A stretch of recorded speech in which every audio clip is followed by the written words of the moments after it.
레위기 19장 1절로 4절 우리 4절 말씀 우리 한 목소리로 함께 합독해서 읽겠습니다. 여호와께서 모세에게 말씀하여 이르시되 너는 이스라엘 자손의 온 회중에게 말하여라. 너희는 거룩하라. 이는 나 여호와 너희 하나님이 거룩함이니라. 너희 각 사람은 부모를 경외하고 나의 안식일을 지키라. 나는 너희의 하나님 여호와이니라. 너희는 헛된 것들에게로 향하지 말며 너희를 위하여 신상들을 부어 만들지 말라. 나는 너희의 하나님 여호와이니라. 아멘. 우리가 지난 시간 18장의 말씀을 통해서 참으로 입에 담기 어렵고 힘든 패역한 세대의 모습들을 우리가 말씀을 통해서 경험을 했습니다. 하나님은 철저하게 거룩한 분이시기에 그 땅에 하나님의 거룩함이 오염되지 않도록 하기 위해서 이스라엘 백성들에게 너희가 그 땅에 들어가거든 그 땅 가운데 넘쳐나고 있는 이와 같은 이 18장의 죄를 범하지 말 것을 분명하게 경고하면서 이제 19장으로 넘어오게 됩니다. 오늘 19장의 말씀은 이스라엘 백성들을 향해서 분명하게 말씀하시는 하나님의 명령입니다. 너희는 거룩하라. 여러분, 이 말씀은 어쩌면 오늘 우리 성도들에게도 분명하고도 명확한 하나님의 명령으로 들려져야 될 말씀이죠. 왜 그렇습니까?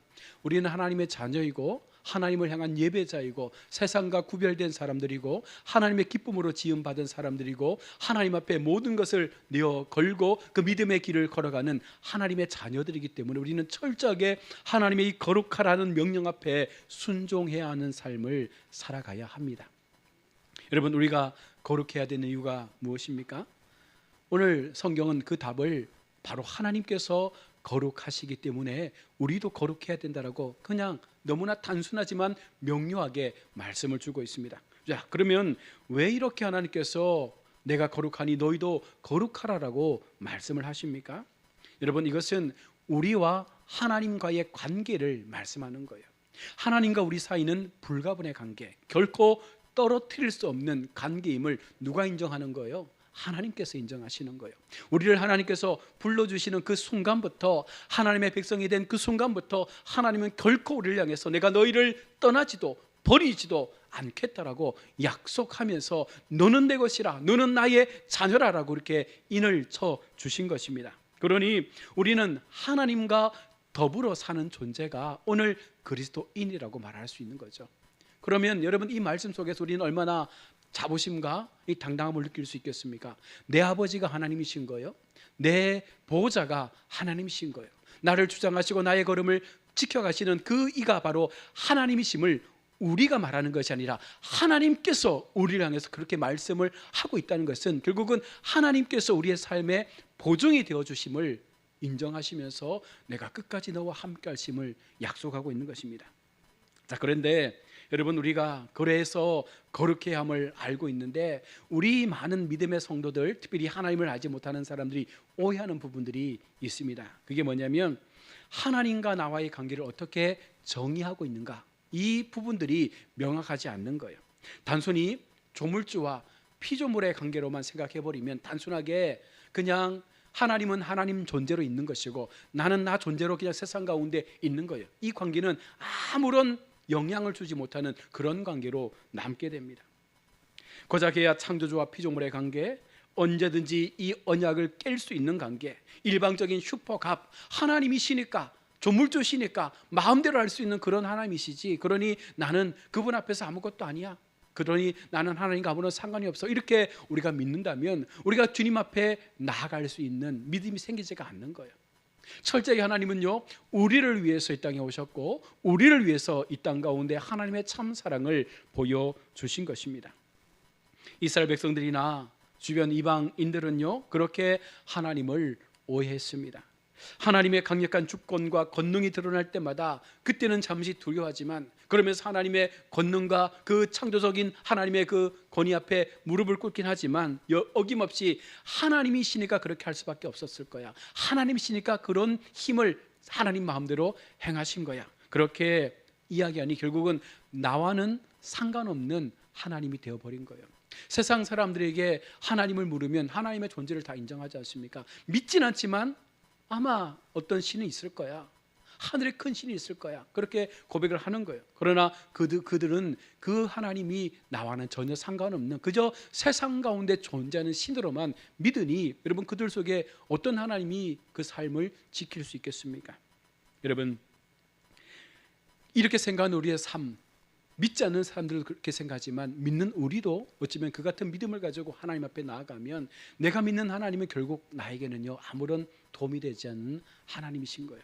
그런데 하나님은요 그런 관계를 원한 것이 아닙니다. 하나님과의 관계는요 진실로 하나님께서 먼저 찾아오셨고 먼저 손을 내밀어 주셨고 먼저 언약하자 말씀하셨고 그 언약 속에서 한 번도 하나님은 그 언약을 깨트린 적도 없었고 그 언약에 대해서 불평을 한 적도 없었던 거예요. 다만 우리가 날마다 오해하고 늘 불평하고 그 언약을 깨트리고 하나님 앞에 치명적인 과거의 삶을 살았기 때문에 그때마다 벌을 받고 고난의 시간들을 살아온 것밖에 없는 것입니다. 결국은 하나님은 언제나 옳은 선택을 하셨고 하나님은 언제나 우리의 삶 가운데 가장 합당하고 아름다운 길에 그 자리를 인도하셨는데 역시 우리가 하나님 앞에 그 하나님의 마음만큼 우리가 채워가지 못했던 것입니다. 여러분 창조 이야기를 하지 않아도 우리가 할 수 있는 치명적인 일들이 우리 앞에 벌어졌지 않습니까? 우리가 잘 알고 있는 것처럼 하나님께서는 우리를 너무나 사랑하셔서 세상 가운데 자신의 그 죽음을 그냥 내어주신 거예요. 하나님이신데 하나님께서 나를 위해서 이 땅 가운데 자신의 생명을 주시면서 그 생명과 바꾸어서 나의 생명을 살리시고 그 관계 속에서 우리를 끝까지 붙잡아 주실 것을 약속하신 그 십자가의 사랑을 우리가 직접 경험하지 않습니까? 우리 잘 알고 있는 요한복음 3장 16절의 말씀처럼 하나님이 세상을 이처럼 사랑하사 독생자를 주셨으니 이는 그를 믿는 자마다 멸망치 않고 영생을 얻게 하려 하심이라. 하나님께서 분명하게 말씀하시는 본질이 무엇입니까? 내가 세상을 사랑했다는 거예요.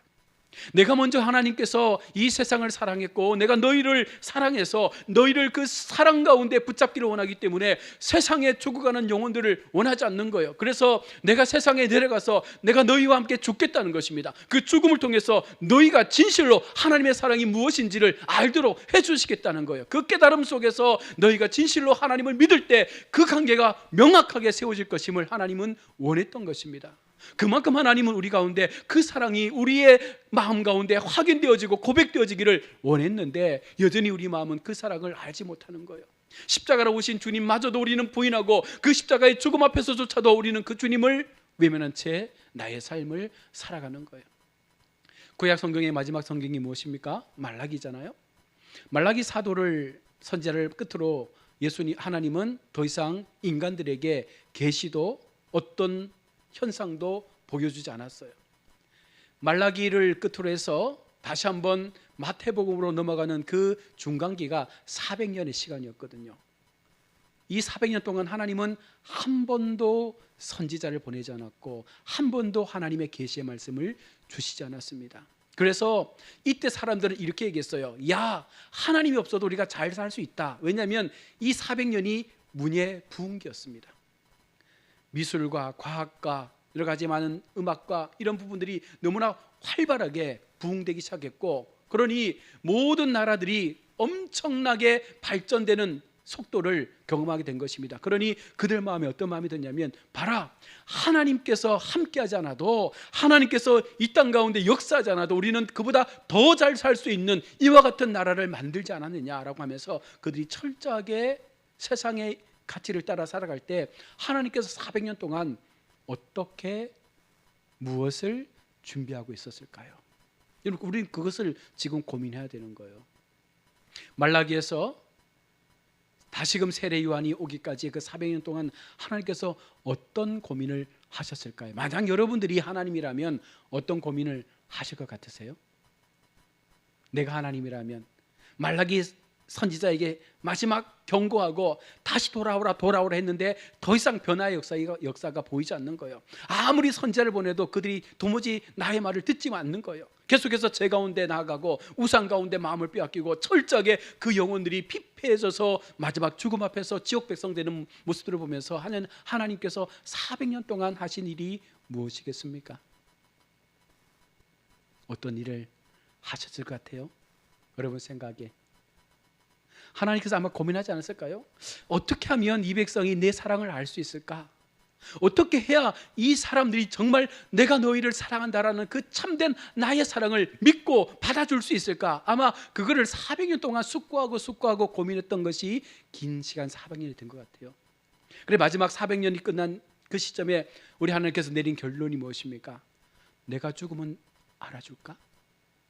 내가 세상에 가서 내가 인간의 몸을 입고 저들 가운데 들어가서 내가 저들을 대신해서 십자가에 죽으면 그때서야 그들이 내 사랑을 알아줄까? 하나님은 이 결정을 400년을 고민하신 거예요. 그리고 이 땅 가운데 오셔서 정말로 우리를 위하여 십자가에 자신의 생명을 내어준 것입니다. 세상을 너무나 사랑해서 멸망치 않도록 하기 위해서, 모두가 생명 가운데 나아갈 수 있는 길을 열어주시기 위해서 하나님은 그렇게 자신의 생명을 내어주셨습니다. 이 말씀 때문에 사람이란 존재가 얼마나 하나님과의 깊은 관계를 가지고 있는지를 우리가 알게 된 거예요. 이 요한복음 3장 16절은 성경 전체의 핵심 복음 아닙니까? 여러분, 우리가 이 말씀을 안다면 우리가 하나님을 아는 거예요. 이 말씀을 우리가 믿는다면 하나님을 진짜 믿는 거예요. 이 생명의 복음이 나의 삶 가운데 십자가의 복음으로 들려지고 나를 위하여 죽으시고 나를 위하여 생명의 길을 만들어주신 그 하나님의 사랑이 믿어질 때 여러분, 그 관계가 진정한 하나님과의 건강한 관계로 회복되어진다는 것입니다. 이 말씀에 비춰볼 때 하나님께서 거룩하시기에 우리도 거룩하라는 이 요청은 당연한 거죠. 하나님께서 그 거룩함을 지키기 위해서 생명을 바쳤다면 우리도 그 거룩을 통해서 하나님 앞에 우리의 생명을 올바르게 내어드리는 것이 바른 성도의 삶의 모습인 것입니다. 하나님의 은혜로 살아가는 성도된 우리는요, 반드시 거룩해야 됩니다. 이것은 타협의 여지가 없는 거예요. 무조건 거룩해야 됩니다. 왜? 하나님께서 거룩한 분이시기 때문에.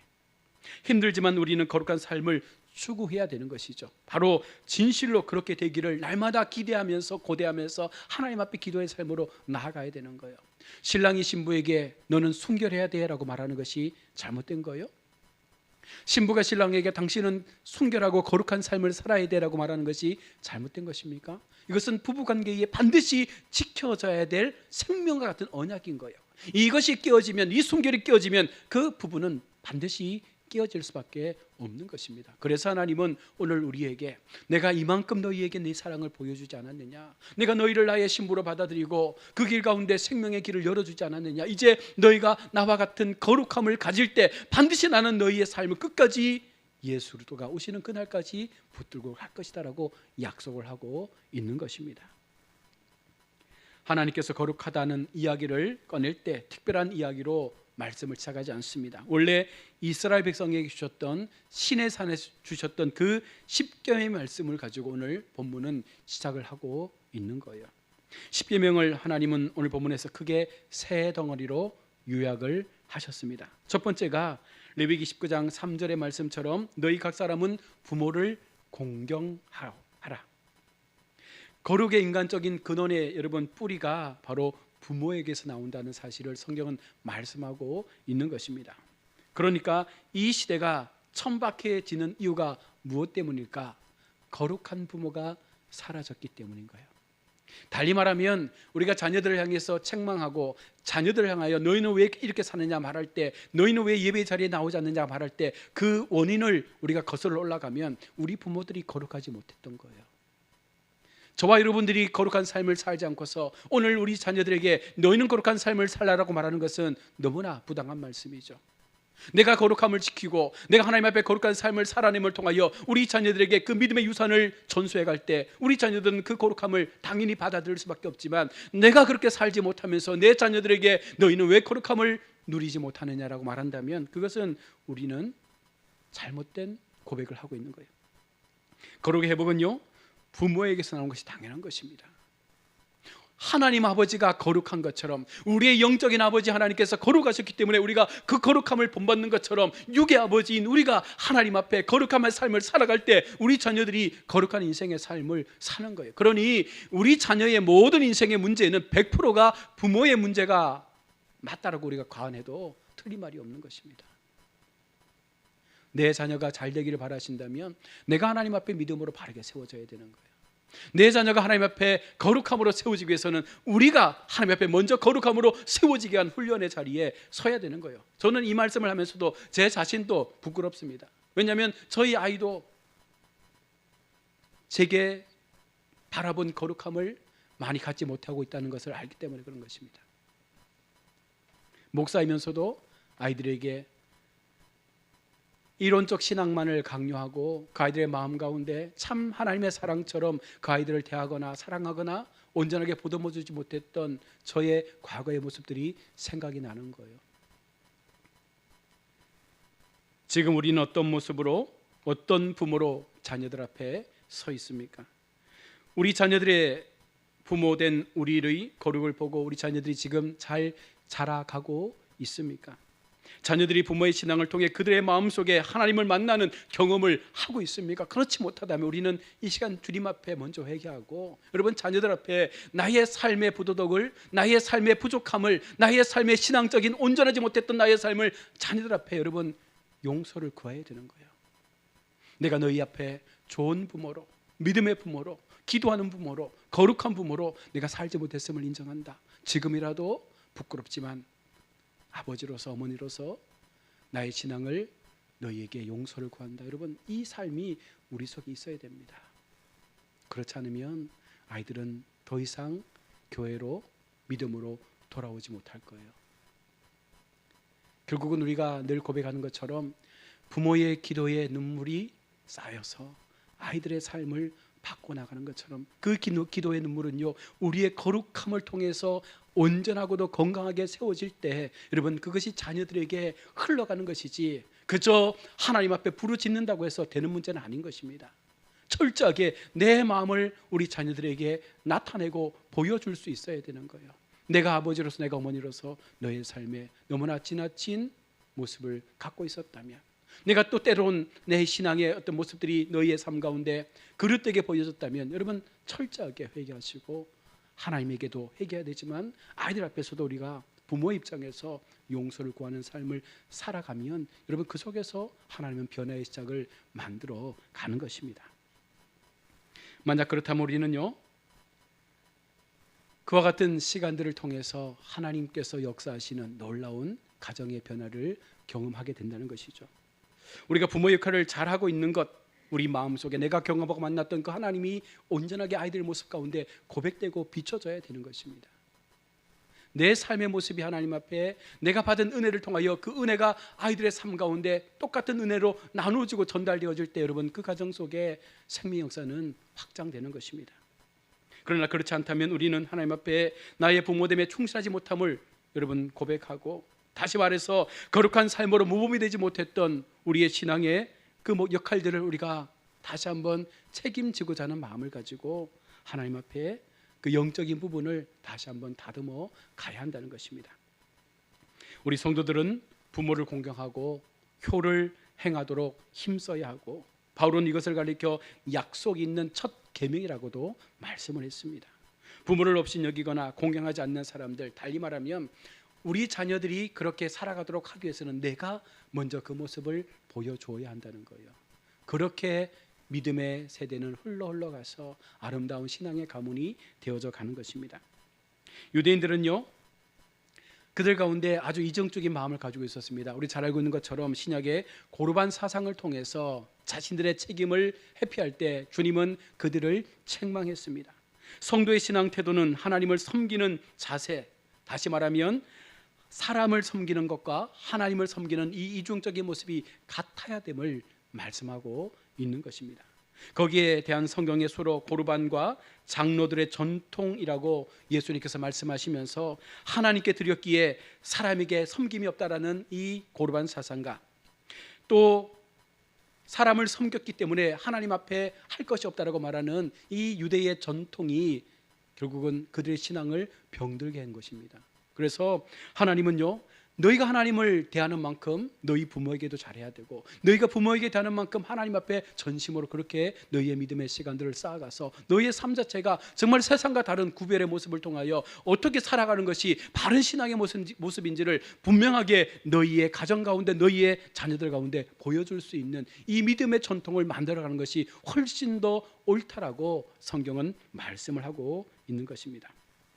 두 가지 모두가 다 잘못된 것임을 우리 주님께서 지적하시면서, 오직 하나님의 말씀에 기록된 대로 하나님을 섬기면 부모도 섬겨야 되는 것이고, 부모를 섬기면 하나님도 동일한 마음으로 섬기면서 그 속에서 우리가 만들어가야 될 하나님 나라의 그 가족이라는 공동체의 기준을 세워가는 것이 바로 하나님께서 기뻐하시는 우리 성도들의 삶의 자리임을 말씀합니다.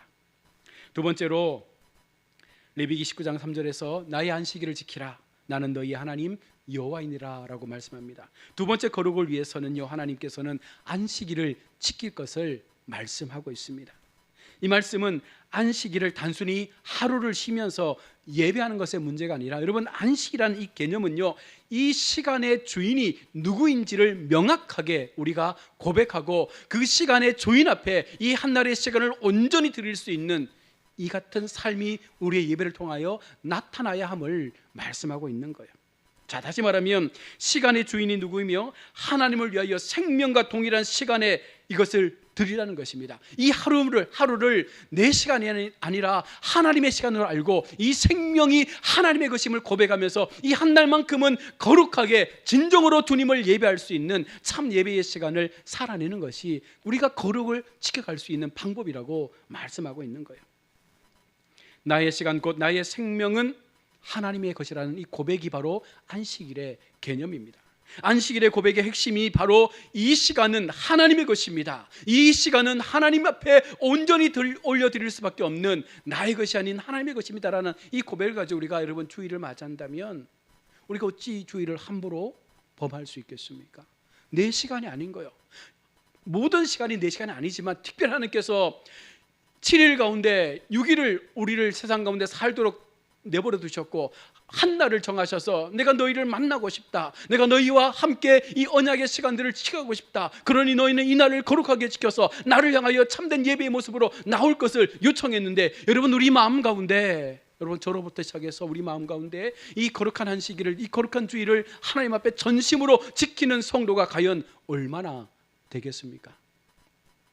그러면 이것이 우리 삶 가운데 온전하게 이루어지지 않으면 그 거룩함도 하나님 앞에 온전함으로 세워지지가 못한다는 거예요. 전심으로 이 시간을 하나님 앞에 드린다라는 이 믿음의 고백, 여러분 이 안식일의 큰 의미와 중요성은 바로 여호와의 안식일이라는 이 말씀이 핵심인 거예요. 여호와의 안식일이라, 이 말씀은 달리 말하면 이 날은 여호와의 것인 거예요. 우리의 임의로 사용할 수 있는 날이 아니라는 것입니다. 이 주일만큼은 여호와를 위해서 써야 될 날이라고 분명하게 성경은 말씀을 한 거예요. 그렇다면 우리가 하나님 앞에 내어드리는 이 거룩한 주일의 삶을 우리는 정말 전심으로 하나님 앞에 가감없이 다 내어드릴 수 있을 만큼 철저하게 구별되게 주님 앞에 우리의 믿음을 내어드리고 있습니까? 그렇지 못한 거예요. 그러니 거룩하지 못한 거죠. 거룩하지 못하니 여전히 세상 앞에 우리는 처참하게 싸우면 질 수밖에 없는 존재로 남는 거예요. 왜 우리는 주일에 다른 것을 해야 하는 것과 고민을 하고 있냐는 것입니다. 왜 우리가 주일을 섬기면서 이 주일에 세상의 것을 향하는 마음을 가지고 이것을 내가 해야 되냐 말아야 되냐, 이 고민 자체가, 우리가 전심으로 하나님 앞에 내가 이 날을 거룩하는 식으로 드리겠다는 마음 자체가 사라진 것 아니겠습니까? 정말로 하나님 앞에 드리는 이 날이 생명과 같은 날이라고 생각한다면 우리는 고민할 필요가 없는 거예요. 그냥 포기하고 하나님 앞에 드리겠습니다, 하나님께서 받으시는 날이 맞습니다라는 이 믿음의 고백은 철저하게 우리의 삶의 기준이 되어지는 것이 맞는 거예요. 이것을 가지고 고민하는 순간 우리는요 벌써 타협을 하기 시작하는 것입니다. 그래야 하나님께서 기뻐하시는 거예요. 그렇게 살아야 하나님께서 우리의 삶을 통해서 복을 주시는 거예요. 우리가 계속 재고 있는데, 우리가 계속해서 하나님 앞에 견주어서 비교하고 있는데 어떻게 하나님께서 우리의 삶에 복을 주시겠습니까? 준비돼야 되는 거예요. 거룩함의 그릇이 준비되어지고 전적인 헌신과 하나님을 향한 그 믿음의 고백의 삶이 선언되어질 때 여러분 하나님은 우리의 삶을 지키시고 붙잡아 간다는 것입니다. 나의 시간 곧 나의 생명은 하나님의 것이라는 이 고백이 안식일의 고백의 핵심이기 때문입니다. 그래서 우리는 거룩해지는 거예요. 이렇게 살아갈 때 우리는 거룩해지는 거예요. 여호와의 날입니다. 내 날이 아니에요. 내가 임의로 사용할 수 있는 날이 아니에요. 나를 위해서 쓸 수 있는 날이 아니에요. 하나님을 위해서 써야 될 날이에요. 하나님을 위해서 드려야 할 그 믿음의 시간들을 우리가 기억하고, 여러분 지금부터라도 우리가 하나님 앞에 그 같은 마음으로 우리의 거룩을 지켜갈 수 있기를 원합니다. 세 번째로 강조하신 이 거룩의 추구는요, 하나님만을 예배하는 것이라고 오늘 말씀은 우리 가운데 전하고 있습니다. 헛된 것을 추구하는 것은 우리 자신을 헛되게 만드는 것과 같다라고 말했습니다. 우리가 우상을 섬기는 이유, 여러분 그것은 결국은 내가 우상에 종속되겠다라는 고백밖에 되지 않는 거예요. 여러분 우상이 얼마나 어리석습니까?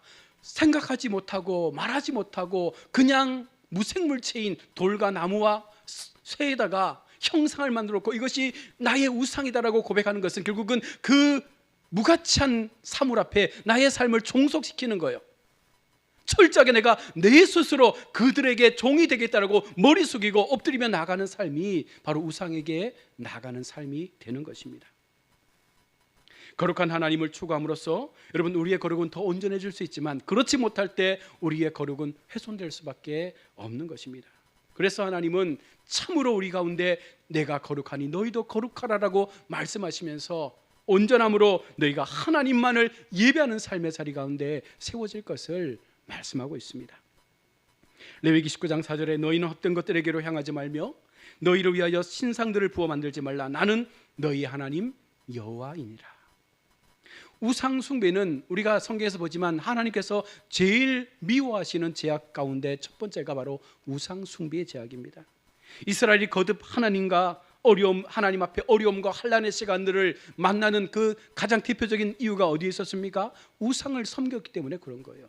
철저하게 하나님을 떠나 우상 앞에 그들의 마음을 빼앗길 때 하나님은 그 우상의 죄악으로 인해서 이스라엘을, 그 공동체를 환난 가운데 몰아넣은 것입니다. 자, 그러면 우리의 인생도 한번 돌아보셔야 되겠죠. 내가 왜 환난을 당하고 있습니까? 내가 왜 어려움을 당하고 있습니까? 우리가 철저하게 하나님 앞에 온전함으로 주님을 예배하고 있는지를 돌아봐야 되는 거예요. 내 마음 가운데 물질이 우상되고 있지는 않습니까? 내 마음 가운데 우리 자녀가 우상이 되고 있지는 않습니까? 내 삶 가운데 직장이, 여러 가지 많은 세상의 것들이 내 삶을 붙잡고 있는 우상이 되어버리는 그 순간 우리는 온전한 예배를 드릴 수가 없는 거예요. 그러면 결국은 그 우상 앞에 우리의 마음을 빼앗겼기 때문에 하나님께서는 그들의 삶 가운데 복을 주시기보다는 그들을 더 큰 고난으로 몰아갈 수밖에 없는 것이죠. 왜 그렇습니까?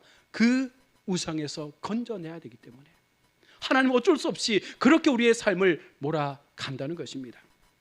신앙생활 하면서 내 마음 가운데 여전히 나는 물질이 좋다라고 말하는 분들 많지 않습니까? 물질이 있어야 교회 일을 하죠. 물질이 있어야 교회 헌금도 하죠. 물질이 있어야 하나님 앞에 뭔가 희생하고 봉사하고 헌신할 수 있죠. 여러분 이것은 우리가 하나님을 너무 얕잡아 본 거예요. 하나님은 돈이 없어서 일을 못 하시는 분이 아니란 거죠. 여러분 하나님께서 물질이 없어서 교회 일을 못 하실까요? 하나님께서 능력이 없어서 교회 일을 멈추고 계실까요? 아닙니다. 하나님은 모든 것을 할 수 있지만 그 일들을 우리를 통해서 하고 싶은 거예요. 그래서 우리가 주님 앞에 거룩해지고 예배에 온전한 삶이 세워지게 될 때 그 한 사람을 통해서 하나님의 일하심이 어떻게 증거되는지를 보여주고 싶은 것이 하나님의 마음인 것입니다. 하나님은 하나님이 하실 수 있지만 우리에게 기회를 주시는 거예요. 왜? 그렇게 해서 너희가 그 기회를 통하여 하나님의 나라의 영광을 위하여 쓰임받을 때 너희의 삶이 어떻게 형통하는지를 보라는 것입니다. 그것을 이방인들에게 보여주고 싶은 거예요. 내 백성이 나를 향해서 이렇게 믿음의 삶을 살아갈 때 얼마나 놀라운 능력이 그들 가운데 나타나는지를 세상으로부터 보여주고 싶은 것이 아비의 마음인 것입니다. 하나님은 그렇게 우리가 살아가기를 원하시고 있는 거예요. 우리 속에 혹시 우상 숭배의 죄가 없는지를 여러분 날마다 돌아보셔야 합니다. 하나님보다 사랑하는 모든 것은 다 우상인 거예요.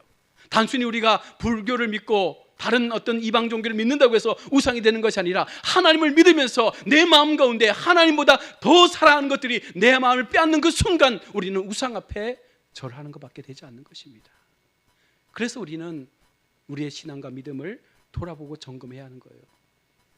왜 하나님께서 하나님의 백성을 가난하게 두실까요? 왜 하나님께서 하나님의 백성을 힘들고 어려운 자리에 몰아가실까요? 하나님은 우리 백성들, 하나님의 백성들 정말로 잘 살기 원하시잖아요. 신명기의 복과 저주를 말씀하실 때 하나님께서 뭐라고 말씀하셨습니까? 너희가 내 계명과 규례와 율례와 이 법도를 지켜 행하면 천대까지 내가 이 복을 주시겠다 약속했습니다. 하나님의 백성에게 이 같은 복은 반드시 있다라고 말씀한 거예요. 어떻게 믿으면? 말씀대로만 믿으면. 그러나 너희가 이 법에서 떠나 우상 앞에 절하고 세상의 믿음을 따라 살아갈 때 너희는 3, 4대 저주가 임할 것이다 말씀하고 있습니다. 하나님은 우리가 특별히 하나님의 사람들이 세상 앞에 조롱받는 거 원치 않습니다. 하나님의 사람이라면 정말 하나님의 능력 가운데 세워져서 세상을 리더하고 세상을 정복해 갈 수 있는 그런 능력 있는 사람들로 쓰임받기를 원하시고 그런 도구로 세워가기를 원하시지, 그렇게 저 구석에 밀려서 아무것도 못하는 그런 인생으로 하나님께서 우리 성도들을 세우지 않았다는 거예요. 지금 우리는 하나님께서 요청하신 이 거룩함의 이 세 가지 요청을 어떤 형태로 받아들이고 그것을 어떻게 우리의 삶 가운데 세워가고 있는지를 여러분 기억하셔야 돼요. 부모에 대한 부모됨을 갖고 있는지, 정말로 주님 앞에 거룩한 주의를 안식기를 지키며 하나님 앞에 나아가고 있는지, 정말 하나님만을 예배하는 그 예배의 삶을 통해서 내 삶 가운데 참된 거룩의 은혜가 오늘 우리의 삶 가운데 증거되고 있는지, 여러분 이것이 지켜지는 순간 하나님은 우리의 인생 가운데 강건적인 은혜를 부어주실 거예요. 이 세 가지 중 여러분 어느 것 하나라도 우리가 소홀해서는 안 된다는 것입니다. 이 세 가지의 목숨을 걸란 얘기예요. 내 믿음의 시간들을 정말로 하나님 앞에 거룩함으로 지키기 위해서 온전한 부모됨의 그 모습을 가지고 내가 이 가정의 신앙의 중심이 되어져서 나를 통해서 우리 가정이 변화될 수 있는 올바른 신앙의 유산을 물려줄 수 있는 모습이 세워지고, 특별히 우리는 죽기까지 주님을 예배하는 거룩한 안식일을 지키는 일에 철저하게 목숨을 거는 거예요. 내 시간이 아니라 하나님의 시간이기 때문에. 그리고 이 예배를 하나님만이 받으실 수 있는, 어떤 것도 우리가 하나님 앞에 앞서지 못하도록 하나님만이 영광 받으시는 거룩한 나의 주, 나의 하나님, 나의 주인 되신 하나님이 내 삶의 가장 먼저임을 고백할 수 있는 이 믿음 가운데 여러분 살아가면 반드시 하나님은요, 우리가 구하지 않아도, 우리가 바라지 않아도, 우리가 원하지 않아도 하나님은 우리보다 앞서서 우리의 모든 삶과 환경들을 바꾸어 주실 거예요. 이것이 하나님의 마음인 것입니다. 여러분 그 마음을 알고 신앙생활 하자는 거예요. 믿는 거 다 할 수 있습니다. 교회 나오는 거 다 할 수 있어요. 중요한 것은 어떻게 믿느냐, 무엇을 믿느냐, 어떤 마음으로 우리가 이 믿음을 지킬 것인가, 여러분 이것이 더 중요한 것입니다. 그래서 결론적으로 우리가 하나님 앞에 거룩함으로만 세워진다면, 앞서 말했던 이 세 가지의 거룩을 지키며 하나님 앞에 믿음으로만 세워진다면 여러분 우리 인생의 문제는요 하나님께서 책임져 주실 거예요. 이게 믿음인 것입니다. 이 믿음으로 우리 가엾교회가 정말 다시 한번 하나님의 놀라운 부흥과 은혜의 시간들을 경험하고 정말 믿지 않는 사람들에게 우리의 삶의 모습과 변화를 통하여 하나님의 일하심이 어떤 것인지를 나타내고 보여줄 수 있는 우리 모든 복된 성도들 다 되시기를 주의 이름으로 축원합니다. 아멘. 기도하겠습니다. 아버지 하나님, 은혜를 감사합니다. 오늘도 레위기의 말씀을 통해서 우리의 마음 가운데 주신 하나님의 말씀을 받습니다. 내가 거룩하니 너희도 거룩하라 말씀하신 하나님의 그 명령 앞에 우리가 순종할 수 있기를 원합니다. 진실로 우리가 온전한 부모됨의 도리를 다함으로 통하여 우리 자녀들에게 믿음의 세대의 전수를 전할 수 있게 도와주시고, 우리가 먼저 거룩한 삶을 통해서 우리 자녀들이 믿음의 거룩함의 그 모범을 본받고 하나님을 따라갈 수 있는 거룩한 가정의 자녀들이 되게 하여 주옵소서. 특별히 우리가 하나님이 허락하신 거룩한 안식일에 이 주일에 주님을 예배할 때에 이 시간은 하나님의 시간이요, 이 날은 하나님을 위한 날이요, 이 시간의 주인은 자체가 하나님이심을 믿고 우리 모두가 나의 시간이 아닌 하나님 앞에 그 모든 시간을 온전함으로 내어드릴 수 있는 복되고 거룩한 주일의 모습이 되게 하여 주옵소서. 특별히 우리가 전심으로 주님을 예배할 때에 온전하신 하나님만을 예배하며 한 분이신 하나님, 나의 영원한 구원의 주가 되신 하나님을 향하여 어느 것도 하나님보다 앞세우지 않는 참 믿음의 삶을 통하여 하나님의 영광을 나타낼 수 있는 우리 모든 성도들의 삶의 여정 되게 하여 주옵소서. 그것으로 말미암아 주님께서 우리 가운데 약속하시고 예비하셨던 그 놀라운 복의 중심 가운데 세워져서 모든 인생의 고통과 아픔과 삶의 염려들이 사라지게 하시고, 우리를 둘러싸고 있었던 모든 인생의 걱정거리들이 사라지게 하시고, 날마다 주님께서 일하셨음을 고백할 수 있는 믿음의 역사들이 우리 삶 가운데 증거될 수 있도록 날마다 기도함으로 하나님 앞에 나의 삶과 나의 시간 오직 주님 앞에 영광되이 올려드릴 수 있는 우리 모든 하나님의 거룩한 예배자들 되게 하여 주시옵소서. 감사드리며 거룩하신 예수님의 이름으로 기도드립니다. 아멘.